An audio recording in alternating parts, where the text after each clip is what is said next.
something that I look at right away is the skin and the umbilical cord. So let's take a look at the skin.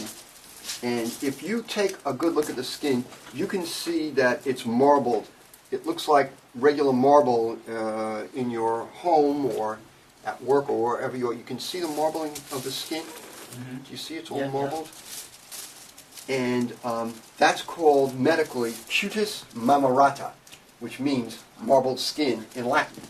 And actually, all of our skin is marbled like that, but they have such thin skin that you can see through the skin to the marbling. And as we get older, you can't see through our skin, but that is normal skin. So the next thing to do is look for any rashes that they have. And newborn infants always have rashes because their skin is so very sensitive. Right. So you can see that there's some red marks here. That's normal. They come and go.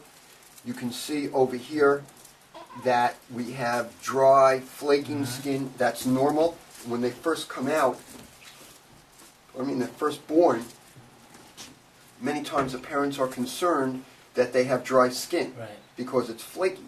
But they all have dry skin, and it's from staying in this amniotic fluid, even though they're covered with vernix to protect themselves, which is sort of like oily substance. Still, they're dry. But this will all flake off by itself, and a tip is never peel it off. It'll fall off naturally, and to lubricate the skin, okay, Archie. You can use baby lotion from the neck down, but not from the neck up. Okay, so let's look on the face. That's another typical area where you get rashes all the time. And you can see that there are some red spots. They'll come and go, and that's normal. The other thing on the skin is you can see these white dots. That's called milia, and it's just clogged little glands. And after a few months, that will go away. Okay? The umbilical cord here, you see, looks nice and dry. You can leave it alone. Sometimes, if it's a little wet, I ask parents to put a little alcohol on there 3 times a day.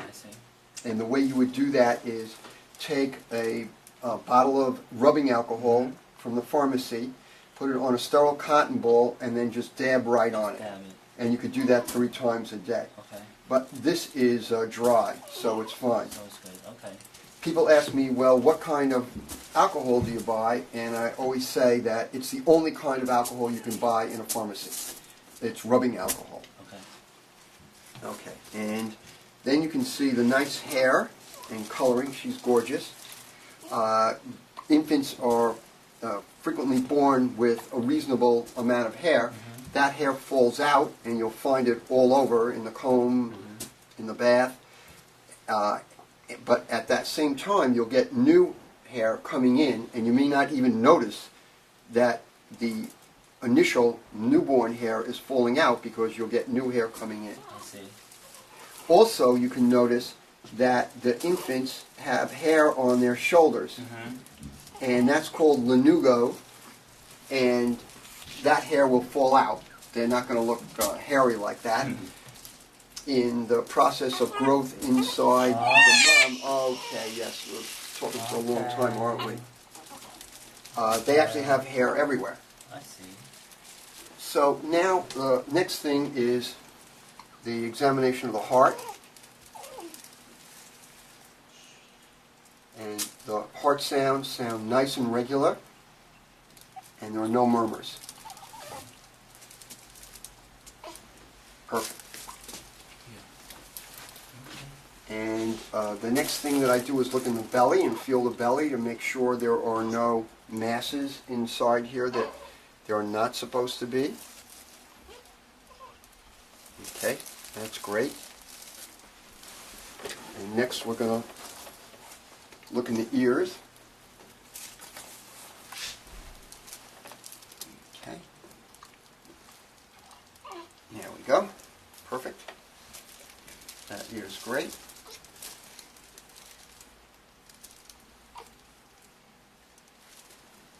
Perfect. We're going to look at the eyes and make sure that the pupils react to the light and get smaller with the light. They do. We look at the color of the whites of the eye to make sure they're not yellow, because sometimes they already are jaundiced.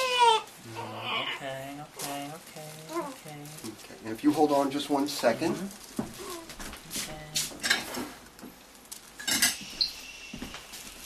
Okay, now we'll look in the throat. Okay, great, there are no clefts. Sometimes children will have the roof of the mouth not formed all the way. Okay. Next, we'll feel for the soft spots. Some people get worried that they'll put their finger through into the brain, but you won't do that. Okay. Next, we'll look at our fingers. Perfect. And we'll also look for the creases in on the palm. exactly, to make sure that it doesn't signify any kind of inherited disease, which it doesn't. Okay. Okay, next, we're going to check the hips.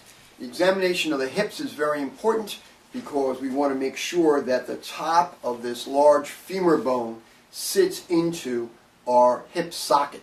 So if this is the femur, if this is the big bone, the head of the bone has something that looks almost like a baseball, and it fits into the hip, your real hip. It needs to be in place, and we need to make sure that it's in place at birth, and you'll see us flexing the knees to feel the hips. If it's in place, this head of the femur helps the acetabulum, that's the part of the pelvis, to form the right way. But if the head of the femur is not exactly in place, then this acetabulum from the pelvis doesn't form the right way, and you can have permanent damage done to your hip joint. Because it's very important that the hips are in the correct position, and I'm making sure that they are, and they are.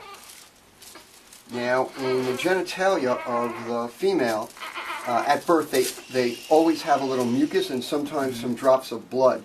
You can clean that just with a little bit of soap and go straight down. Okay. You don't open the vagina and start trying to clean inside. Just go straight down. It's perfectly normal. In the female genitalia, we have the vagina, and you'll notice that there's frequently mucus and sometimes even a few drops of blood. I remember back to being an intern, and I was called to the nursery to see an infant because there was some bleeding coming out of the vagina, and it was a new nurse who didn't realize that that was normal, and I was a new doctor, and I didn't know it was normal, and I actually pulled the cord to cause everyone to come to the baby thinking that there was something seriously wrong. But in fact, it's quite normal, so don't worry. And that comes actually from the mother's hormones. The mother's hormones are high, and just like a period for an adult woman, the reason that a woman gets a period is the hormone level goes down and then they have a period. Well, the hormone levels in the baby from the mother through the placenta are high. At the time of the cutting of the cord, immediately the baby does not produce female hormones, the hormone level goes down, and the baby will have drops of blood. It's just like a period. So that's normal. To clean the vaginal area, you just take a wet cloth, maybe a little soap, but you hardly need soap, and just go straight down. Don't go trying to open the vagina and clean that out. For the male, many of the infants have a circumcision, and you can put either bacitracin ointment around that or A&D ointment around it, and you would want to do that at every change.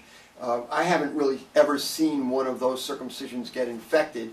The reason for putting the ointment around there is not primarily for infection, but it's to make sure that the drops of blood that will come out of the circumcision site during the first few days of life, that those drops of blood don't touch the pamper, stick to the pamper, dry up, and then when you take the pamper off, you're then taking off the little scab that's forming, and then you get a lot of blood coming out, and you'll certainly be concerned about that, and we don't want anybody concerned. So at any rate, please put on some either A&D or bacitracin ointment around the site of the circumcision until we here in the office give the okay that we think the circumcision is healed and you're off and running and do not need your ointment anymore.